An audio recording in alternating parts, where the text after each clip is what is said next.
불안의 책 페르난도 페소아. 가장 비참한 욕구는 고백하고 싶다는 욕구다. 외부로 자신을 드러내고 싶어하는 영혼의 욕구다.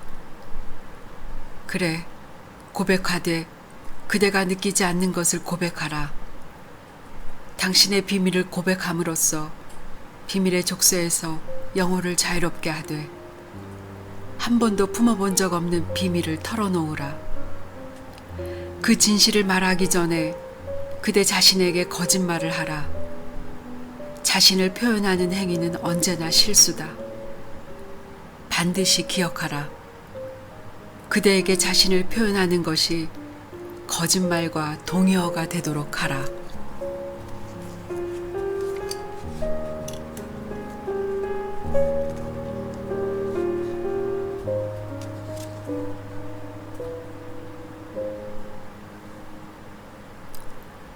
내 안에 여러 인물들을 만들었다. 나는 끊임없이 인물들을 만들어낸다.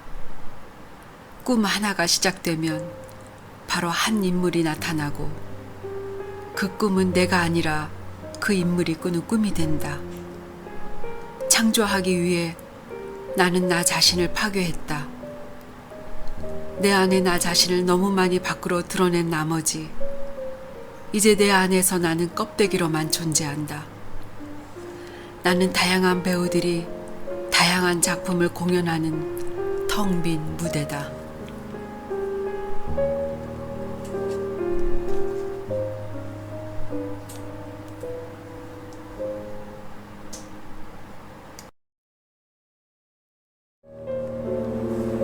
안녕하세요. 읽어주는 수재입니다. 모처럼 인사드립니다. 오늘 읽어드린 글은 페르난도 페소아의 불안의 책입니다. 언젠가 제가 페소아의 내가 얼마나 많은 영혼을 가졌는지라는 시집을 소개하면서 그가 무려 70여 개의 다른 이름으로 작품을 발표한 작가라고 말씀드린 기억이 있는데요. 이 책은 시집은 아닙니다. 그가 오랫동안 노트에 적은 단상들을 묶어놓은 것인데요. 이 책도 페소아가 아닌 그가 아꼈던 다른 이름 베르나르도 소아르스라는 이름으로 발표가 되었습니다. 해설에 보면은 이 이름이 그나마 페소아와 가장 흡사했던 인격체를 가졌다고 설명을 붙이고 있습니다. 그가 이렇게 그 다른 이름으로 작품을 발표한 거에 대해서 본인은 두 번째 텍스트에서 이렇게 얘기하고 있죠.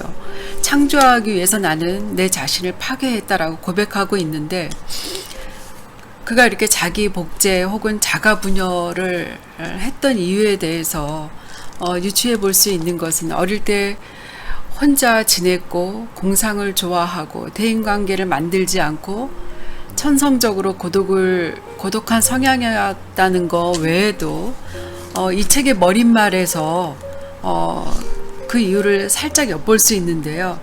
이 머릿말은 페소아가 쓴 내용인데 마치 제3자가 다른 어떠한 대상을 기계적으로 기술하는 형식으로 되어 있습니다. 제가 잠깐 한번 읽어봐 드리면요. 그는 지켜야 할 의무라고는 없는 사람이었다. 어릴 때부터 혼자 자랐다. 어느 집단에도 속해본 적이 없었다. 학교를 다닌 적도 없었다. 어떤 단체의 일원이 된 적도 없었다. 많은 사람이 그러하듯 생각해보면 다들 그렇지 않은가. 그가 인생에서 맞닥뜨리는 우연한 상황들은 희한하게도 무기력과 고립된 본능의 형상을 따라 본능의 모양대로 잘 맞아 떨어졌던 것이다. 이게 바로 자기 자신을 설명하고 있는 거예요, 스스로가. 국가와 사회의 요구에 부응한 적도 없었다. 사실은 자신의 본능이 요구하는 일마저도 회피하는 편이었다. 친구나 애인이 있었던 적도 없었다. 나는 어떤 방식으로든 그와 친밀해진 유일한 사람이었다.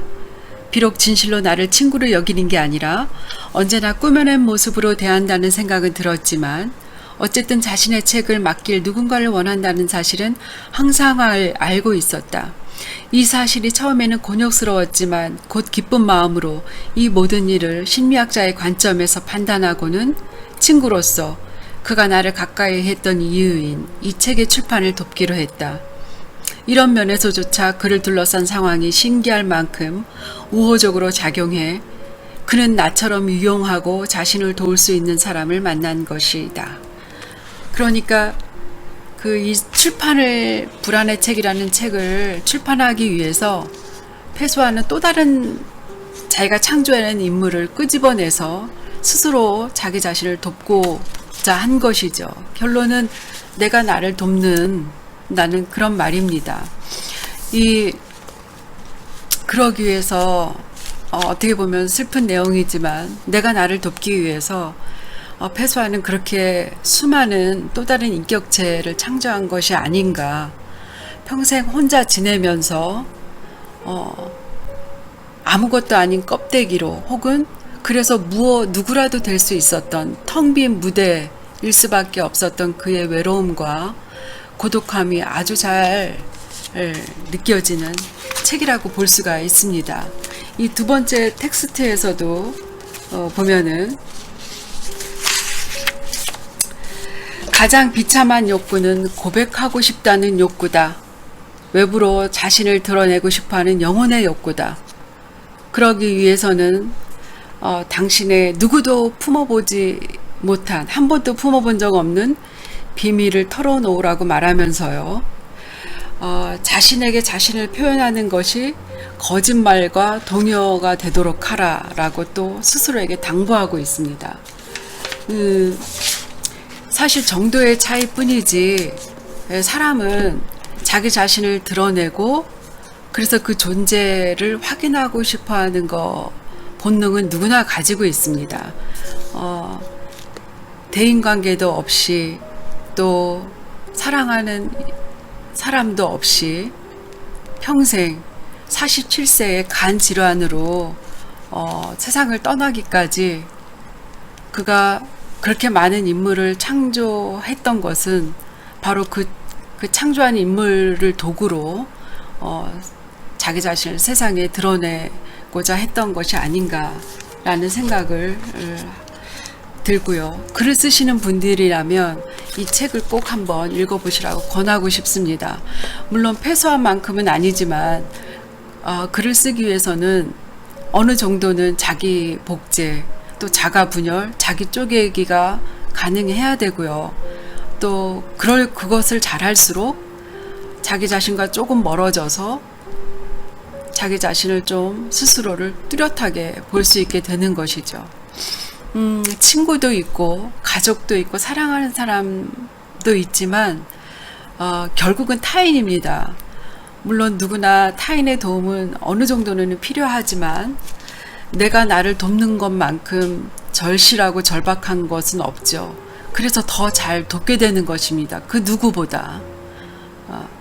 내가 나를 도울 수밖에 없는 급박한 상황, 또 어떤 상황에서 누구의 도움도 없는, 받을 수 없는 절박한 상황이라면 상황일 때 우리는 좀 부정적인 생각, 안 좋은 선택들을 하게 되는데 그럴 때 패소아처럼 내 안에 있는 나를 도울 수 있는 그 많은 내 안에 또 다른 나 중에서 나를 도울 수 있는 어떤 적합한 인물을 끄집어내서 인격체를 끄집어내서 나를 돕게 하는 것도 나쁘지 않다고 보고 또 그게 아주 절실하다고 봅니다.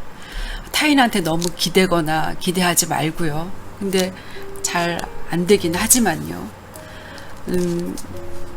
이미 이제 더위가 시작되고 있습니다. 제가 이 영상을 올리지 않는 좀 긴 기간 동안 오히려 몇몇 구독자분들이 더 늘었는데 가끔 그 숫자를 볼 때마다 마음이 무거웠습니다. 저도 저를 믿지 못하기 때문에요. 열심히 한다고는 약속을 드릴 수 없지만 좋은 글과 또 안부를 물을 것이고요. 또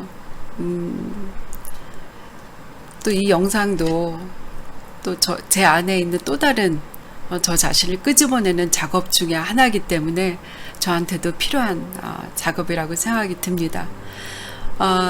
백신 이제 제때 무사히 잘 맞으시고요. 지루하고 어떻게 보면 길게 느껴질 여름이지만 자기 분열 또 자가 복제를 좀 활발히 하셔서 그러면 좀 생활이 지루하지 않고 루틴하지 않고 좀 새로워질 수도 있잖아요. 자기 분열, 자가 분열 열심히 하셔서 좀 재미있는 여름 되셨으면 좋겠습니다. 들어주셔서 감사하고요. 수제 마치겠습니다.